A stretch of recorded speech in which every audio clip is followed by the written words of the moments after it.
Okay. Good evening, YouTube. Do apologise for disturbing me. I've just got up. Well, I got up about an hour ago. It's 7:15 in Greenwich Mean Time. I'm on night shift, just making a coffee. Kind of need one.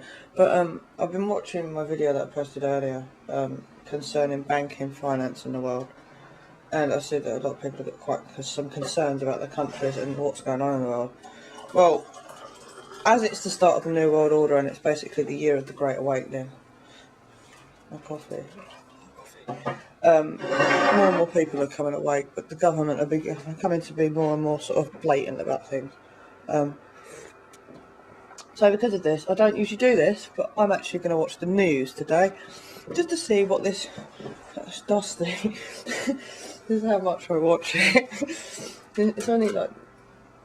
Laura occasionally tries to... What's the remote control? Oh my god, this will be interesting. No, there it is. Laura watches a little bit of the news. She always has done, and likes to watch Doctor Who, which fair enough. I don't mind watching Doctor Who, but that's the only bit of telly that the telly is on for me to watch. 40 minutes a week to watch Doctor Who, and if I could download it another way, I don't even know what I'm doing. Put fucking Freeview on.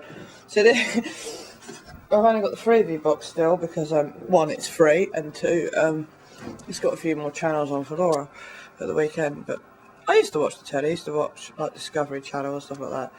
And I suppose if we had a Sky box, not that I'd ever pay for one, I probably would watch a lot of the Discovery and geographical programmes, but look at them in a different way to the way the Illuminati want you to. Let me put this in the right fucking channel. What is going on? Right, so I don't know what time the news is on anymore. I'm sorry about the art. Is this the news? BBC One. Oh, come on, change. Look east. There we go, look east. This is local news, so I'm hoping... Yeah! Can you see the eyes everywhere? Can you see the all-seeing eyes everywhere in the titles? And notice the table they're sitting on, right? You can't see it because of the bloody thing. Oh, I'll zoom in. But their table they're sitting on, when it pans out, when the video pans out, every single news channel, right? Take a note of the triangles and the all-seeing eyes, and I thought I was paranoid, but it's everywhere in news. Anyway, I'm going to watch this, and if I find anything that is to do with... What are you talking about? If I find anything that's to do with Second World War... If I find anything... Sorry, wars. I know that some people have fought in wars, but all wars are a fixation of someone's imagination to make money. It's disgusting. But yeah, I'm going to watch this to see if there's anything... See what crap their bullshit they're telling us now, because... I really haven't got a clue. People are going on about finance and that, and I know there's some problems with the banking.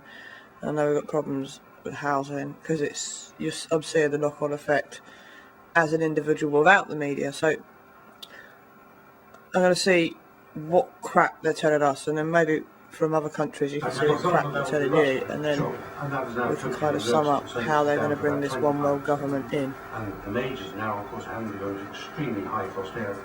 We've got extremely high technical costs, and by technical cost I mean it's costing something like $70-odd a barrel just to produce a barrel of oil. So Vince Cable, do you think that these countries are playing politics with oil prices? Not politics, but for their own purely domestic reasons, they're not increasing supply. In countries like Russia, state control, they've shown very little interest in increasing capacity. But there is a sort of deeper problem that getting out new supplies of oil, whether it's in deep waters or the tar sands in Canada, is extremely expensive. So it's only at present prices that those things start to become economic. Oh, Stelzer, I noticed that you didn't talk about the dollar. And after all, that too is to blame, is it not? Well, yes, it's to blame in a certain sense. As the dollar goes down, it certainly makes people want to charge more for their oil so that they can come out even. That's certainly part of the problem, and that's due, of course, to the Fed pumping in a lot of money to shore up the economy and the banks at the moment. Oh, funny, that's happening in the UK as well. There's no question about that. But I think in the long run, higher prices will curtail demand some, and higher prices will, if we can get the politics right, lead people to look for and find a lot more oil. But just one quick one on that. I mean, would it make any sense for any of these countries to dive off into the euro for their oil sales?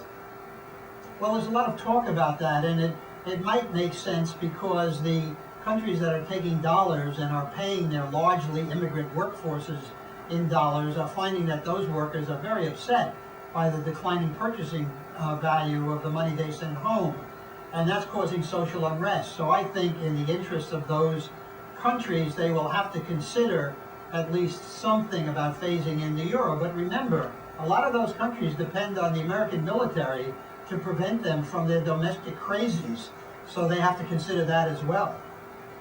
Let's go push on beyond the euro. Where do you think the cure lies? I mean, what will bring prices down? Do you believe a $200 a barrel is a possibility? A $200 barrel is a possibility. I could argue to you that the oil price in this country is already about $250, $280 because of indeed tax. I mean, your lorry drivers quoted in fact that some 70 to 75p of that 1 to 10 is actually taxed. There's only been a 15% increase in pump price from 93 to 110, and yet oil price has doubled. You know, the exchequer is doing extremely well out of all this. But this high cost production, we shouldn't underestimate the difficulty. The lead times are a lot longer. The risk is far greater. But you can't blame national oil companies either. They now have the capital. They don't need the international majors for the capital. They can get the technologists from the oil service companies. There's a whole different game around there. The lead times are dramatic. But what is a $200 thing? We already have it. Forgive me, but America doesn't have it. There was an error in the report there. The pump price in the States is 40p, not 70. Well, let's just go to the domestic issue then. One, what about tapping some of these vast profits? We've had Shell and BP today. Windfall tax now increased. Well, I think there's some confusion between whether we're talking about their global profits, which is money earned in Canada, United States, Norway, wherever, and profits earned within the United Kingdom. And we already have a form of windfall tax. We have the petroleum revenue tax. Well, Grangemouth has handily told us that we see 50 million quid's worth of imports, stuff coming in from the North Sea for BP every day. That's a lot of money. Well, indeed, and of course there's corporation tax paid on that, and there's also What about the what isn't called a windfall tax, but that is actually one we have at present. I mean, the problem with the windfall tax, it's a popular concept, but first of all, it would be passed on to consumers eventually.